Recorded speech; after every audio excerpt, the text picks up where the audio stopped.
RTC కార్మికులు అనేక సమరశీల పోరాటాలు చేసి అనేక హక్కులు కాపాడుకున్నారు.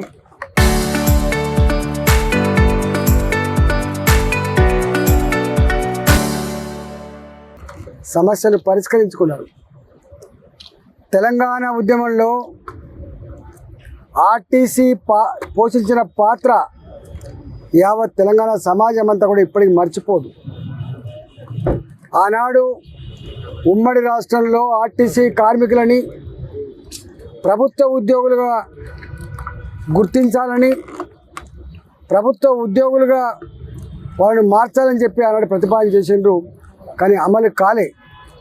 2023లో ఆనాటి ప్రభుత్వం ఆర్టీసీ కార్మికులని ప్రభుత్వ ఉద్యోగులుగా పరిగణిస్తూ జీవో ఇవ్వడం కూడా జరిగింది.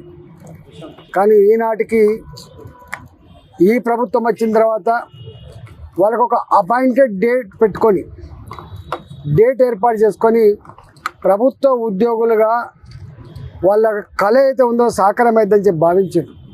కానీ అది కాకపోయేసరికి వెంకన్న గారి నాయకత్వంలో మరోసారి ఆర్టీసీలో ఉన్నటువంటి అన్ని కార్మిక సంఘాలు కలిసి ప్రభుత్వానికి అల్టిమేటం ఇచ్చి ఇవాళ సమ్మె చేస్తున్న విషయం యావత్ తెలంగాణ ప్రజానీకంలో ఇవాళ మళ్ళీ ఆలోచన వస్తూ ఉంది.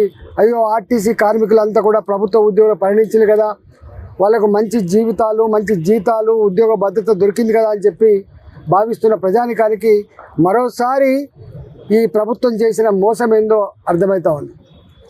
నేను ఈ ప్రభుత్వాన్ని డిమాండ్ చేస్తూ ఉన్నా, ఆనాడు మీరు అధికారంలోకి రావడానికి అనేక రకాల హామీలు ఇచ్చిండ్రు.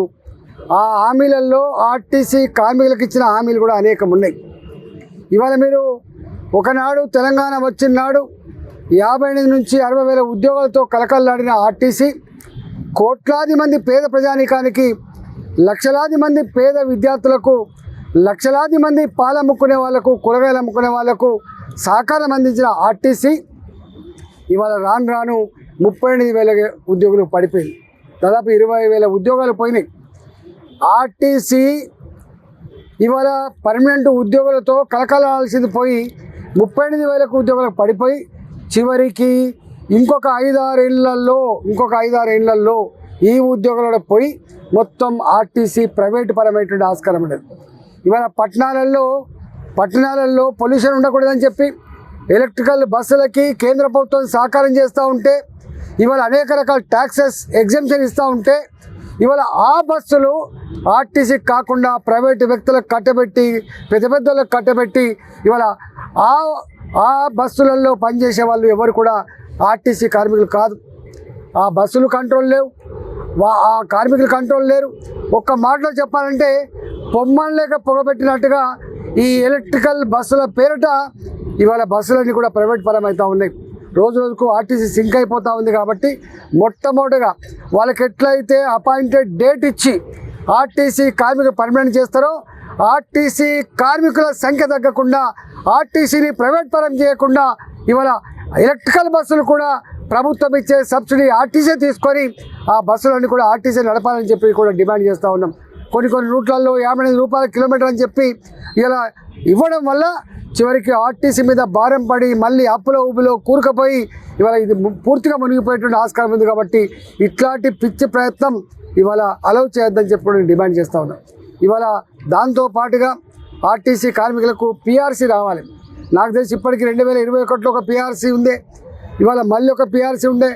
ఇప్పటికే 2 పిఆర్సీలు రావాలి ఆర్టీసీ కార్మికులకి.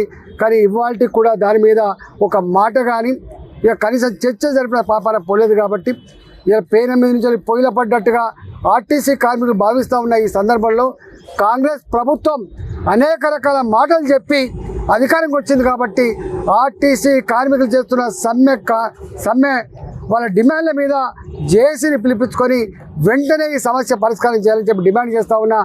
ఆనాడు కేసీఆర్ కూడా సంఘాలెందుకు, సమ్మెలెందుకు, సంఘాల వల్లనే, సమ్మెల వల్లనే ఆర్టీసీ దివాళా తీసిందని చెప్పి ఆనాడు నంగనాచి మాటలు మాట్లాడింది.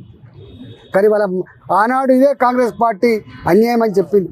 ఆనాడు కార్మికులు అనేక మంది గుండె పలిగి చనిపోయిన సందర్భం చూసినాం. రాజిరెడ్డి లాంటి వ్యక్తి కిరోసిన్ పెట్రోల్ పోసుకొని మంటల్లో మాడిపోయిన సందర్భం చూసినాం. శ్రీనివాసరెడ్డి గారు ఇట్లా ఆనాడు ఆర్టీసీ కార్మికులు వాళ్ళ మొత్తం జీవితాన్ని పణంగా పెట్టి సమ్మె చేస్తే సాధించుకున్నటువంటి ఇవాళ ఈ హక్కుల్ని ఈ ప్రభుత్వం నీరుగార్చే ప్రయత్నం చేస్తూ ఉంది. ఇది మంచిది కాదు. నేను మళ్ళీ డిమాండ్ చేస్తూ ఉన్నా, ఆర్టీసీతో పెట్టుకున్న కేసీఆర్కి ఏమైందో మీకు తెలుసు. ఇవాళ ఆర్టీసీతో గోక్కున్నాడు ఎవరు బాగుపడరు.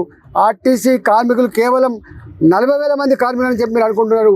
కోట్లాది మంది ప్రజల జీవితాలతో పెనవేసుకున్న బంధం ఉన్న వాళ్ళు, ప్రజలతో సంబంధం ఉన్న వాళ్ళు ఆర్టీసీ కార్మికులు. కాబట్టి ఆర్టీసీ కార్మికులను వెంటనే, ఎందుకంటే ఆర్టీసీ కార్మికులు రిటైర్మెంట్ అయితే వాళ్ళకు పెన్షన్ కూడా చక్కగా రాదు. ఉద్యోగం ఉన్నంతసేపే వాళ్ళ జీవితాలు తప్ప పెన్షన్ కూడా చక్కగా లేదు. కాబట్టి ఆర్టీసీ కార్మికులు చేస్తున్న సమ్మె జేఏసీ నాయకత్వంలో వాళ్ళు ఏ డిమాండ్ అయితే పెట్టిందో తక్షణమే జేఏసీ నాయకులను పిలిపించుకొని ఈ సమస్యలను వెంటనే పరిష్కరించాలని చెప్పి నేను డిమాండ్ చేస్తా ఉన్నాను.